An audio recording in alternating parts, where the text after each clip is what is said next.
নিষিদ্ধ আওয়ামী লীগ ও এর অঙ্গ সংগঠনের নেতাকর্মীরা সম্প্রতি রাজধানীর বিভিন্ন স্থানে জড়ো হয়ে ঝটিকা মিছিল আয়োজনের মাধ্যমে আইন শৃঙ্খলা বিনষ্ট করে জনমনে আতঙ্ক সৃষ্টির পায়তারা করছে। অদ্য 24 সেপ্টেম্বর 2025 রাজধানীর বিভিন্ন এলাকায় ঝটিকা মিছিলের চেষ্টা চালায়। এ সময় পুলিশের টহল টিম, ঢাকা মহানগরের গোয়েন্দা পুলিশের সদস্যরা এ প্রচেষ্টা নস্যাৎ করে দেয়।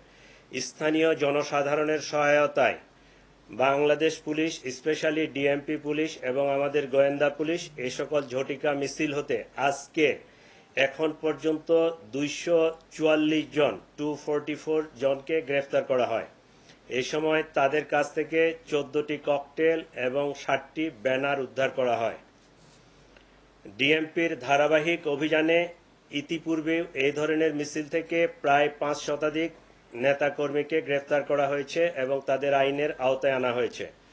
ফেসিবাদের পতনের পরেও তাদের হীন তৎপরতা থেমে নাই। আমাদের প্রিয় মাতৃভূমি স্বৈরাচারের থাবা থেকে মুক্ত হয়ে যখন স্থিতিশীল অবস্থায় এসে একটি সাধারণ নির্বাচনের জন্য প্রস্তুতি নিচ্ছে, এ সময় কার্যক্রম নিষিদ্ধ আওয়ামী লীগ এবং এর অঙ্গ সংগঠনের সদস্যরা অপতৎপরতা চালাচ্ছে, যেটি আমরা বিভিন্নভাবে দেখতে পাচ্ছি।